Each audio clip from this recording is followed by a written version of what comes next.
오늘 말씀 같이 보실 텐데요. 시편 35편 말씀입니다. 시편 35편 말씀, 구약성경 826편, 이건 35편 다윗의 시라는 제목으로 우리 말씀 한 절씩 교독하겠습니다. 시편 35편 1절. 여호와여, 나와 다투는 자와 다투시고 나와 싸우는 자와 싸우소서.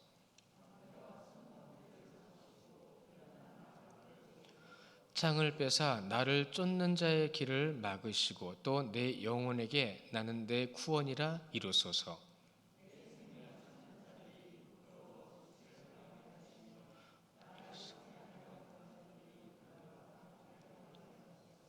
그들을 바람 앞에 겨와 같게 하시고 여호와의 천사가 그들에게 그들을 몰아내게 하소서.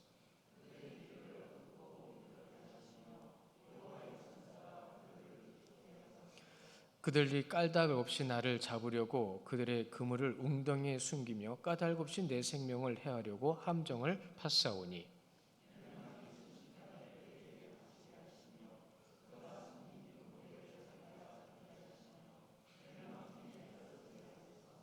내 영혼이 여호와를 즐거워하며 그의 구원을 기뻐하리로다.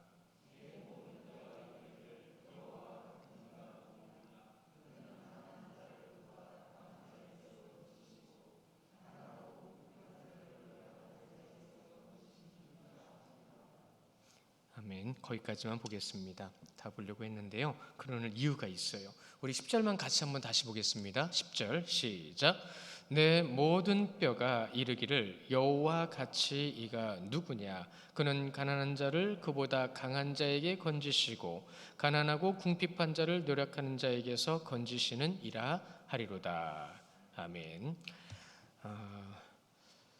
이 시편 35편 말씀은 제목 보시면 다윗의 시라고 되어 있습니다. 그런데 다윗이 하나님을 부를 때 용사여 나에게 와 주소서 이렇게 부르고 있는 것 같아요. 하나님을 그렇게 부르고 있어요.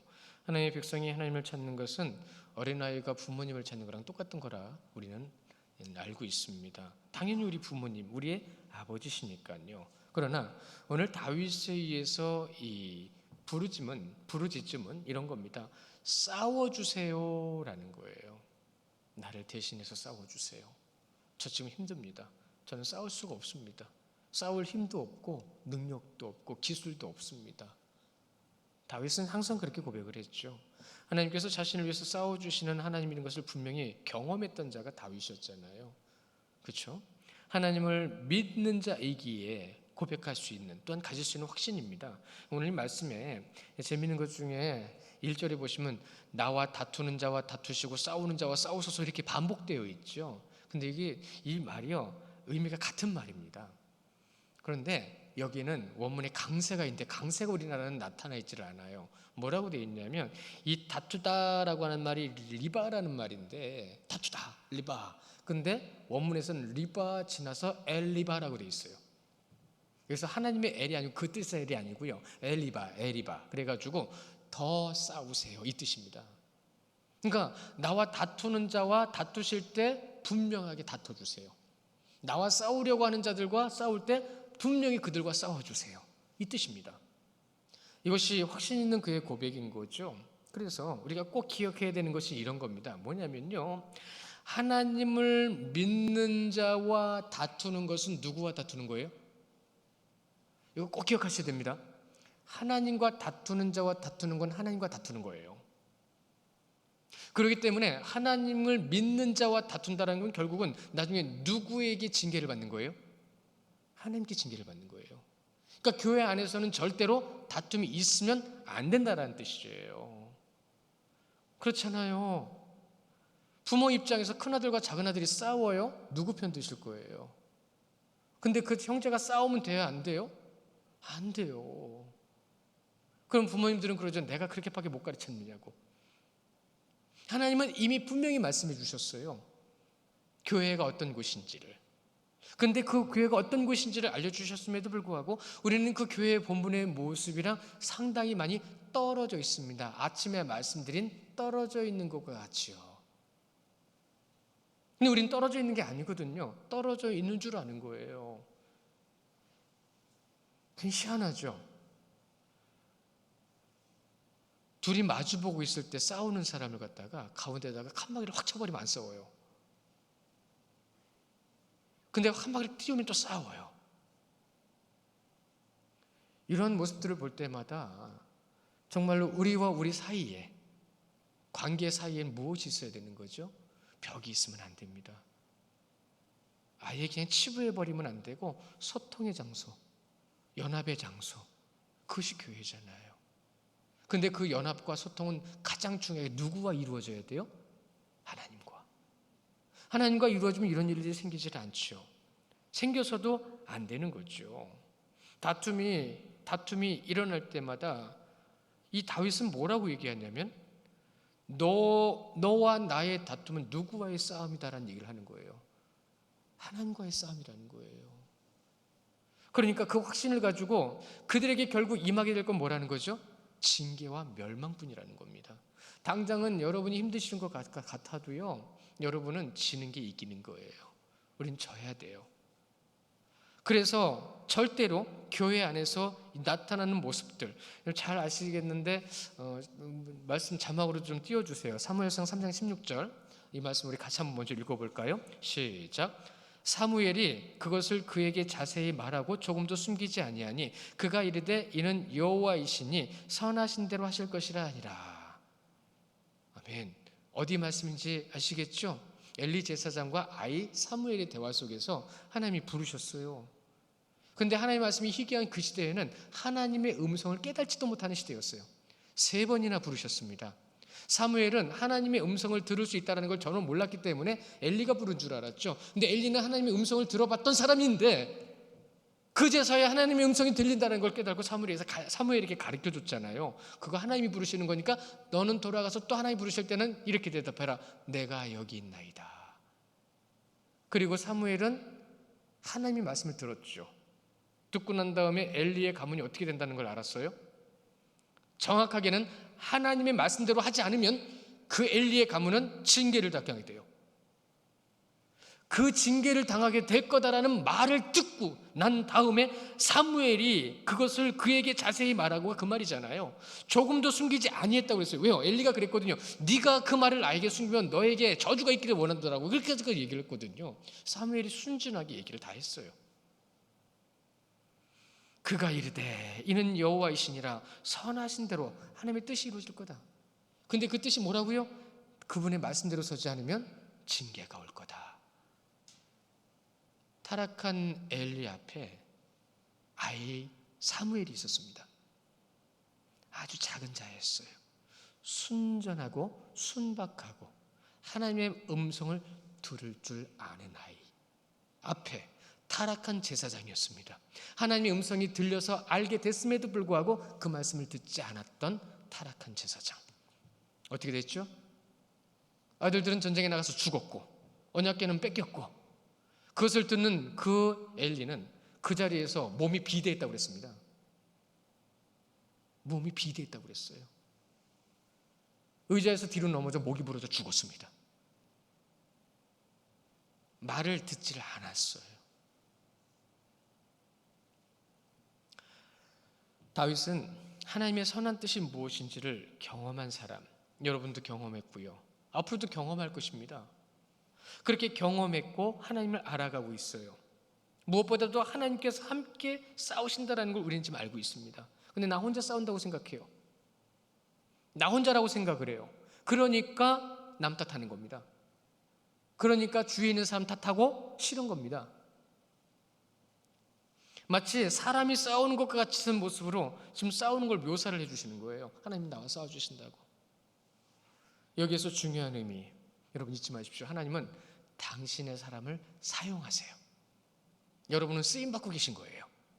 아직은 어설플지라도 많은 연륜 가운데 잘 싸우고 있을지라도 계속 하나님은 더 우리를 사용하실 거예요. 그 사용하심을 통해서 하나님 앞에 나아갔던 다윗은 그 삶을 깨달은 거예요. 나를 쓰고 계시다. 잊지 마십시오. 여러분이 머무는 그곳에 주님이 함께 하십니다. 여러분에게 좋은 생각과 온전한 생각과 바른 생각을 주십니다. 얼마나 따르는지 여러분 스스로 한번 판단해 보세요. 체크해 보세요. 내가 오늘, 그래서 예전에 여러분 교회에서 이런 유행이 있었어요. 팔찌, 고무 팔찌, 밴드예요. 그래서 내가 하나님 앞에 순종하면 놔두는 거고 순종 안 하면 옮기는 거예요. 다른 교회에서는 거짓말하면 옮겼어요. 다른 교회에서는 예배 안 하면 옮겼어요. 그건 교회 특성당 하면 되는 겁니다. 상관없어요. 그런데 무엇이 중요한 거죠? 그 뜻대로 했느냐 안 했느냐. 그 다음 주에 와보니까 그 권사님은 항상 여기에 있는 거예요. 알고 봤더니 일주일 내내 왔다 갔다 하다가 주일날 여기 와 있는 거야. 그런 모습들이 있는 거죠. 한번 해보세요. 남들 깨달지 못하는 것을 한번 해보세요. 뭐 우리도 할 수 있습니다. 근데 안 해요. 저는 시험 드는 사람들이 나오거든요. 소자가 시험 드는 것이 분명히 있거든요. 그러니까 여러분 개인적으로 해보세요. 뭔가 표식을 놔두고 뭔가 증표를 놔두고 한번 해보세요. 어느 부부가 결혼을 해가지고 인꼬를 쌍으로 갖다 놓고 서로 기분 좋은 날은 서로 마주보고 있어. 근데 기분 나쁜 날은 등지고 있어요. 근데 시간이 지날수록 등지고 있는 날수가 많아지는 거예요. 어느 순간 깨달았다고 하더라고요. 쟤네들 언제까지 뒤돌아서 있을 거야? 자기가 생각했대요. 자기가. 우리는 하나님과 어떤 관계일까요? 지금 다윗은 정말로 하나님 앞에 믿음의 모습으로 하나님을 찾고 있는 거예요. 정말로 하나님을 찾음을 통해서 하나님께서 우리에게 허락해 주신 그 자리에서 그 이름으로 그 뜻대로 서기 위해서. 오늘 말씀은 우리에게 주시는 거지만 이 주신 말씀보다 더 높고 깊고 큰 의미가 있습니다. 더 많은 의미를 통해서 하나님의 백성이라는 것을 우리로 하여금 알게 해주시는 거고요. 그 뜻대로 나아가고 있는 모습 가운데에서 이 다윗을 통해서 우리 백성, 우리 믿는 성도들에게 그 관점을 두고 얘기해 주고 계시는 거예요. 이렇게까지 얘기를 해주시는데 보세요. 다윗은 고백할 때의 3절에 보면 내 영혼에게 나는 내 구원이라 이르소서라고 되어 있어요. 내 영혼에게 하나님 나에게 구원을 주셨다고 말씀해 주소서. 그는 구원 받았거든요. 근데 구원받은 자의 삶인데 왜 이러냐는 거죠. 안 계시니까 말씀을 드리는 거지만 나중에 오시면 꼭 얘기 좀 해주세요. 김경희 집사님 오늘 못 오셨어요. 어제 저녁에 울면서 전화가 왔습니다. 어머니가 지금 많이 편찮으세요. 연세가 많으셔서 이제 하나님께서 데려가실 만한 연세도 되셨어요. 그런데 지금 몸에 자꾸 병이 생기세요. 상처가 생겨서 안 낫고 이렇게 돌아서도 여기 상처가 아프고 저렇게 돌아도 여기 상처가 아파서 그 아파하는 어머니의 모습을 보고 그 딸들이 울고 앉아 있는 거예요. 그러면서 김경희 집사님 뭐라고 그러시냐면 우리 어머니 구원받으신 건 맞아요? 제가 그랬어요. 네 맞아요. 근데 왜 어머니 이렇게 아프신 거예요? 왜 아프신 걸까요? 그럼 저도 몰라요. 그런데 분명한 것은 집사님이 저한테 전화하셨잖아요. 왜 전화하신 거죠? 기도해달라고요. 누구를 찾고 있는 거죠? 하나님을 찾고 있는 겁니다. 그래서 제가 이렇게 말씀드렸어요. 집사님, 어머니는 고통이 있으셔서 많이 힘드시겠지만 어느 때보다도 하나님을 더 많이 의지하실 겁니다. 하나님이 부르고 계시는 거예요. 현상을 보고 판단하지 마세요. 주님은 주님의 뜻이 있으십니다. 어머니는 분명히 구원 받으셨으니까 잊지 마세요. 그러니까 아멘 하시더라고요. 그러면 그 아멘한 믿음을 가지고 지금부터 눈물을 가지고 기도하시라고. 자녀를 향한 부모의 믿음의 모습과 본을 그 어머니는 삶으로 보여주시는 것일 거예요. 그리고 나서 기도해드렸어요. 이때에 어느 때보다도 하나님과 가까워지는 시간이 되게 하옵소서. 무엇보다도 이겨낼 수 있는 힘은 주님께 있나이다. 주님을 의지하게 하옵소서. 울면서 아멘하고 전화를 끊으셨는데 그렇습니다. 우리는 눈에 보이는 거 가지고 많이 판단하죠. 그 눈에 보이는 게 익숙해서 그래요. 오랜 시간 그것을 보고 그것이 옳은 줄 알고 살아왔기 때문에 그래요. 그러니까 우리의 판단은 하나님의 일과 다른 거예요. 하나님의 기준과 다른 거예요. 우리 어머니 이렇게 고통받는데 구원받는 거 맞아요? 예, 우리는 그렇게 생각할 수 있어요. 그러나 하나님의 뜻은 그보다 더 높은 차원에 있습니다. 그것을 바라보고 그것을 의지하는 우리의 모습이 되어야 되는데 아직도 그것이 우리에게 벌어지지 않아서 우리에게 보여지는 모든 현상을 가지고 마음 아파하고 하나님을 의심합니다. 오전에도 그 말씀이 나왔죠. 너희는 의심함으로 보느냐. 오늘 4절부터 8절의 말씀을 볼 때에 다윗을 넘어뜨리려고 하는 이들이 나오고 있어요. 근데 그 다윗을 넘어뜨리려고 하는 자들 앞에 다윗은 내 영혼에게 나는 내 구원이라 이루소서라고 하나님을 찾고 있는 거예요. 그는 이미 구원을 받았지만 그 구원을 주신 하나님을 찾고 있다는 얘기입니다. 그 하나님을 찾음을 통해서 성숙한 믿음이라는 게 다윗에게 닉네임처럼 붙어 있죠. 붙어 있습니다. 그래서 이런 말이 있어요.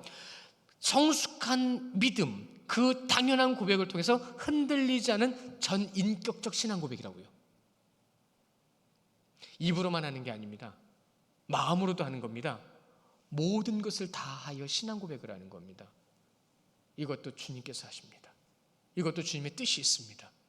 그러면 그것이 지나와서 하나님의 뜻이 나타날 때에 우리도 모르게 하나님이 하셨습니다라는 말을 하게 되죠. 4절에 보시면 내 생명을 찾는 자들이라고 되어 있습니다. 4절에 이 원수들의 공격이 있는 거예요. 다윗에게 수치를 주려고 하죠. 근데 그 수치는 원수들에게 나타났습니다. 또한 다윗에게 상해를 주려고 하죠. 이 상해를 줌을 통해서 낭패를 그들이 당하게 하옵소서. 진짜 그들이 당했습니다. 다윗을 멸망하려는 자들에게 바람에 나는 겨와 같게 하옵소서. 다 사라져버렸습니다. 불에 타서 사라져버렸어요. 멸망은 여호와의 천사, 즉 하나님의 영에 의해서 임하게 됩니다. 우리의 기준대로 하는 게 아니라 하나님의 뜻대로 된다는 얘기예요. 더 나아가 6절에서는요, 이 길들을 오직 파멸이라는 말로 말씀하고 계세요. 그들은 파멸하게 됩니다. 망할 수밖에 없습니다. 전혀 빛도 없고 어두운 이라는 표현이 있죠. 지옥입니다. 원수들은요, 함정을 정말 잘 파요. 정말 잘 파요. 그래서요, 그들은 구원받지 못할 텐데 이 성품이 나쁜 사람들 우리는 흔히 가끔 만나죠. 성품이 나쁘고 악한 사람들을 가끔 만나요. 그런데 그 사람들은요, 꼭 누군가를 해코지해요. 왜 하는지 모르겠어요. 당한 사람 입장에서는 이해를 못하겠어요. 왜 그런지 모르겠어요, 진짜. 여러분 잘 아시는 것처럼 에스더서에 가면 누가 나오죠? 에스더가 나오죠. 근데 거기에 보면 또 누가 같이 나오죠? 모르드게와 하만이 나오죠. 여러분, 하만이 모르드게를 왜 이렇게 미워했을까요? 물론 정치적인 원인도 있겠지만 싫었어요. 그냥 싫었어요. 인사도 안 하고 기분 나빴어요. 그래서 모르드게를 포함하여 그의 민족인 유대 민족을 다 죽이려고 그랬어요. 세상에 악해도 그런 악한 사람이 어디 있습니까? 그래서 모르드게를 죽이기 위해서 23m짜리 꼬챙이 나무를 세웠습니다. 자기 집 앞에. 23m짜리예요. 꼬챙이라는 것은 사람의 몸을 찔러가지고 관통시키는 꼬챙이 나무예요. 23m짜리. 그런데 거기에 누가 찔려 죽였죠? 죽음당했죠? 악인이 찔려 죽임당했습니다. 하만은 그렇게 죽었습니다. 그 순간, 어느 순간이죠?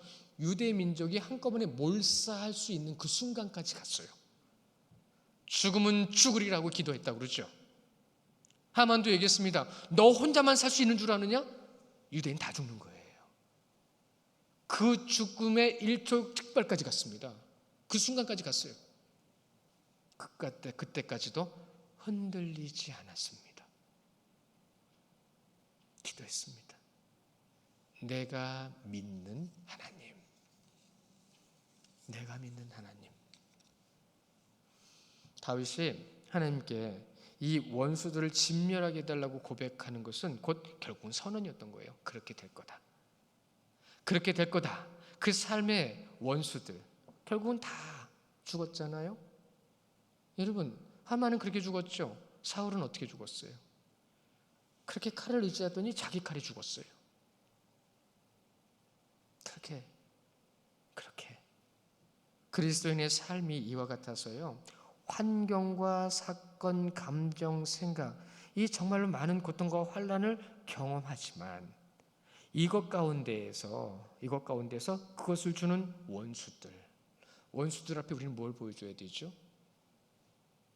살아계신 하나님을 보여주셔야 됩니다. 그분이 어떻게 하실지를 깨달아 알아서, 여러분, 어떨 땐 바로 옆에 있는 사람들이 날 괴롭혀요. 소문을 내기도 하고 말장난하기도 하고 환경을 조성을 해가지고 서로 불편하게 만들기도 하고. 여러분 잊지 마십시오. 불편 자체가 사단 주는 겁니다. 잊지 마십시오. 평강의 하나님이라고 입으로는 말하잖아요. 근데 평강하지 못한다고 하는 건 우리는 지금 누구에게 쏠려 있는 거예요? 무엇에 지금 영향을 받고 있는 거예요? 다윗은 지금 굉장히 힘들고 불편한 거예요. 목숨까지도 위태로운 상황까지. 마음이 흔들리고 감정이 흔들리고 생각이 넘어지고 다툼과 분쟁만 일어나는 그 순간, 자, 오늘 아침에 우리가 같이 한 목소리로 구호를 외쳤던 것처럼 잘 들어보세요. 기도로 준비하지 않으면 분별할 수 없고 깨달을 수 없습니다. 말씀으로 무장하지 않으면 무엇을 해야 하는지 어떻게 해야 하는지 알지 못합니다. 인내로 전투하지 않으면 하나님의 뜻을 깨닫지 못하고 결국은 지고 맙니다. 사랑은 인내로 인한 그 열매를 맺는 것이라 했습니다. 제가 정리해봤는데 어때요? 잊지 마십시오. 분별과 능력과 인도하심과 승리는 오직 주님이 중심이 된 자리에서만 나타납니다. 그 주님의 뜻을 따라서 다윗이 서 있을 때 성숙한 신앙이라는 말 가운데 꼭 따라붙는 것이 뭐냐면 선취적 신앙이에요. 먼저 믿고 먼저 확신을 갖고 선취적 신앙, 그것이 성숙한 다윗의 신앙이었다는 거죠. 그는 분명히 응답받을 줄 알았습니다. 확신했습니다. 그래서 내가 믿는 전능하신 하나님 앞에 그는 기도할 수밖에 없었고 항상 입을 열면 주님을 찬양할 수밖에 없었던 거예요. 그리고 하나님의 선하신 뜻대로 이루어지는 것을 그는 경험했습니다. 우리 성도님들도 하나님의 놀라우신 뜻을 여러분의 삶 가운데 많이 경험하시기를 주님의 이름으로 축원합니다. 여러분에게 주어주신 하나님의 은총이요, 특별한 은총입니다.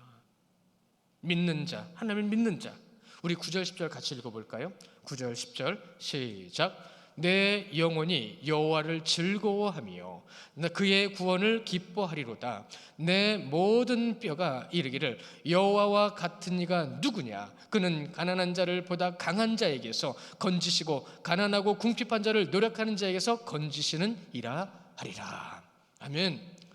여러분, 몸을 지탱해 주는 게 뭐가 있죠? 뼈잖아요. 뼈가 없으면 문어처럼 다녀야 돼요. 뼈가 있잖아요.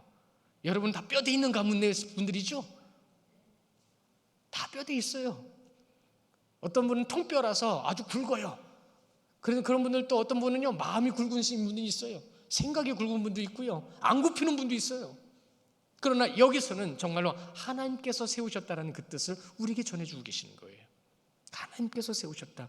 그래서 주석에서는요 1절부터 10절까지를 이렇게 정리를 해주고 있는데요, 다윗이 무고하게 악한 자들의 추격을 받고 있는 자신의 암울한 현실을 정확하게 직시하되, 그게 뭔지 아는 거예요. 정확하게 직시하되 이로 인하여 절망하지 않음은 물론 하나님의 구원을 확신하는 성숙한 신앙이었기 때문에 그 확신을 우리에게 보여주는 것이다. 직시하는 것, 누가 주는 건지 아는 거예요. 하나님은 무엇을 주실 건지 아는 거예요. 다 읽으려다가 제가 10절에서 딱 끊은 이유가 여기 있습니다. 왜냐하면 11절부터 18절까지 한 대목이 끊기고 19절부터 28절까지 한 대목이 끊겨요. 반복입니다. 내용은 다른데 의미가 똑같아요. 그래서 10절의 말씀을 제가 아까도 한 번 더 읽었고 지금도 한 번 더 읽었지요. 그래서 18절 끝에 가보면 주를 찬송하리로다 라고 되어 있고요, 28절 끝에 가보면 또 주를 찬송하리로다 라고 말씀하고 있어요. 고백하고 있어요. 그러니까 결과적으로 1절부터 10절 가운데 이 10절은 딱 한 문장으로 정리하면 뭐냐면 주를 찬송하리로다. 오직 내 주 아버지 하나님만을 찬송하리로다. 우리 성도님들의 일주일의 삶이 오직 주님을 찬송하는 시간, 삶이 되시기를 축원합니다. 하나님이 살아계시다고 그랬잖아요.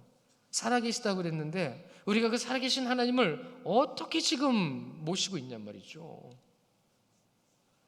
어떻게 대우하고 있는 얘기죠. 제가 오늘 말씀 이제 여기서 딱 마무리를 지려다 보니까 여기에 대회라는 말이 나와요. 여기 대회라는 말이 나올 줄 몰랐거든요. 수요 예배 때 웨스트민스터 신앙 고백 31장에 공회들과 대회들과 공회들이라는 주제를 가지고 2주 동안 말씀을 전해드렸는데 여기 나오는 대회가 그 대회입니다. 그들이 그 공동체가 감당해야 될 그 감당함, 원문상으로는 교회라고 되어 있거든요. 근데 신학적 이치와 뜻을 따라서 성경은 그것을 대회라고 번역하고 있어요. 무엇을 감당해야 되는지 수요예배 때 들으신 분들은 기억하실 겁니다. 교회가 바로 설 수 있도록 해야 될 교회의 의무와 책임과 그 공동체의 바른 모습을 나타내는 것이 총회와 노회 사위의 대회의 역할입니다. 근데 그것이 문제가 되니까 인간들이 삭제시켜버린 거예요. 자신들이 만들어 놓고 자신들이 삭제한 거예요. 다시 말씀드릴까요? 인간들이 만든 건 그렇게 돼요. 그러나 하나님의 말씀은 절대로 그렇게 되지 않습니다. 1.1획도 땅이 떨어지지 않습니다. 다윗은 그것을 알기 때문에 잘 들어보세요. 평강, 감사, 기쁨, 사랑이 전달되지 않은 행위와 상황은 사단에 의해 조작된다라고 표현을 해요. 그게 사랑인 줄 알았습니다. 알고 봤더니 이간질이었어요. 그것이 기쁨인 줄 알았습니다. 알고 봤더니 사탕발림이었던 거예요. 그것이 감사인 줄 알고 기쁨인 줄 알았습니다. 알고 봤더니 포장이었어요. 속빈 포장. 결과적으로는 그 사람과 멀어졌고, 결과적으로는 다툼의 자리로 나갔고, 결과적으로는 주님과 함께하지 못하는 자리가 돼버리는 거예요. 주님이 기뻐하시지 않는 자리에 서 있는 거예요. 그래서 분별할 수 있어야 됩니다.